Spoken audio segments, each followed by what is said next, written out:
Hello, how are you today? Do you want to dive into a book that might just surprise you, whether it becomes your next favorite or one you might skip? Let's find out what readers are saying about it. Court Zirk, who has 61 likes, says, 12 roommates are the worst. Am I right, or are they? Maybe it's not the roommate that's the worst at all. Maybe it's the woman I love who is pulling the wool over my eyes, but really is only interested in being party to my downfall. Or maybe it's neither of them. Maybe it's my third cousin, twice removed on my dad's side, who I once saw stealing a Charleston chew from a convenience store, who now wants revenge on me 30 years later for being witness to such a horrible crime. These are the questions that sit at the heart of this novel, begging to be answered. I am kidding, of course. But this is how it feels sometimes reading a Freida book, but I am here for it and I always enjoy every minute. The absurdity is the point, and the mindless escapism is what makes it special. This isn't her best book, but it's far from her worst. It sits somewhere in the middle, but is well worth your time if you need a palate cleanser between other novels, or if you just need something easy to read over a weekend. Freida never disappoints in these regards.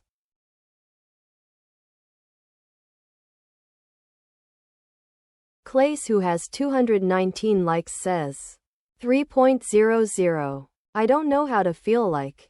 I don't understand why I am able to enjoy her previously released books more than her newly released ones. Like, just before this book, I read The Coworker by her, and I actually ended up enjoying it. But this, I don't know which category to put it in because I was invested, but not to the extent where I binged it in a day. Like, even though The Boyfriend and The Crash were not the best books by her, I don't know why they were so enjoyable and addicting that I could not stop. Like, I just kept on reading. It was laced with crack. This, on the other hand, made me a bit bored occasionally, so I had to put it down and go study. That's the main problem for me. I did, however, enjoy the plot and the twists it brought out, and I had mixed feelings about the characters, so I feel like putting this book at 3 stars is perfect. Also, she needs to take a break because preferring quantity over quality is really hurting her books. Spoilers, spoilers, spoilers. The characters in this book were frustrating but also well thought out.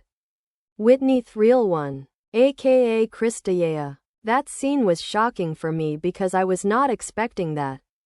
Or maybe I just had my mind on mute, so I didn't really see it coming. But I am glad it caught me off guard because it made me enjoy the book more.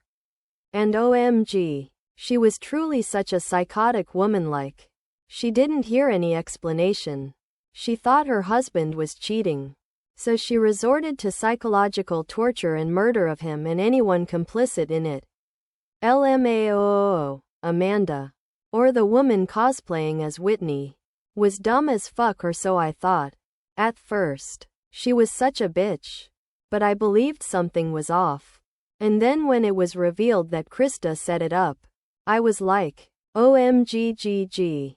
She is so dumb. Like, why is Amanda doing this? And then the epilogue hit and damn, she was working all this time. Blake was so he was so pathetic. Like, he was the worst. When Amanda moved in, he would constantly look at her body, and it was weird ASF. And then when she starts being mean, he remembers he has a wife who he's obsessed with, and that obsession literally leads to him still wanting to live with Whitney even after he discovers her plans to kill him. The plot was done well. I feel like the mysterious nature was the only thing that kept me going because I so desperately wanted to know what was going to happen next, and I am so glad for that. Otherwise, it would have been rated very low. The twists were done well, and the whole exploring the past bit was done well too.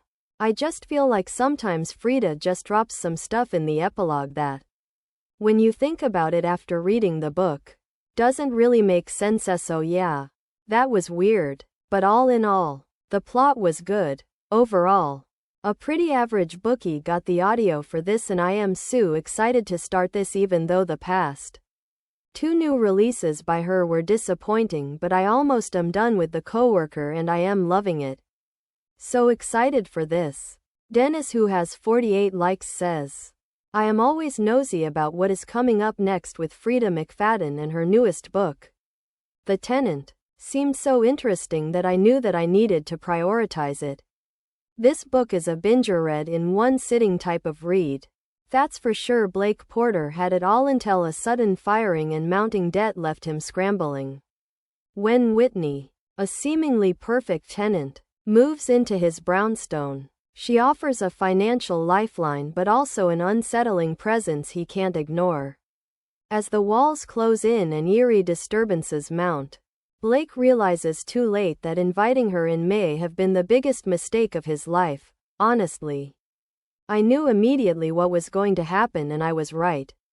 It's about as obvious as the boyfriend was the characterization, the weird dialogue between the antagonists and the twist reveal, etc. But as bingeable as it was as well. I like this one more than The Crash. But I am all over the place with McFadden books. I read this book in one sitting. So you know it'll be a fun journey. Just don't expect anything unique or thought-provoking. Mary Alice, who has 44 likes, says, 3.5 stars. A wild ride on the crazy land express. Blake Porter is in a bucket load of bad times.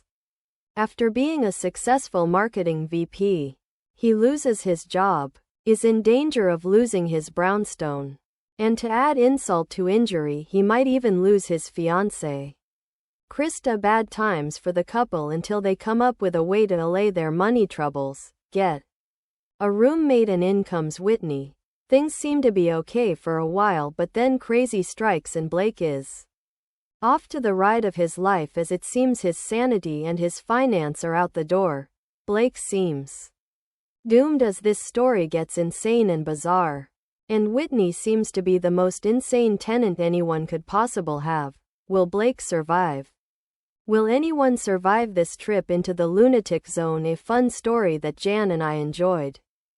Lex, who has 35 likes, says, 3. Freida McFadden somehow manages to write the most insufferable characters. I was actually reluctant to read this because the main character, Blake, just seemed so awful. And boy, he really was. I was actually kind of hoping karma would catch up to him, and his luck really was hanging on by a single thread. I am just not a fan of the player type MMC. I didn't exactly hate this, but it also wasn't the most riveting piece of literature either. This was just in the middle. I found this one to be too predictable. So unfortunately the twist wasn't really so twisty.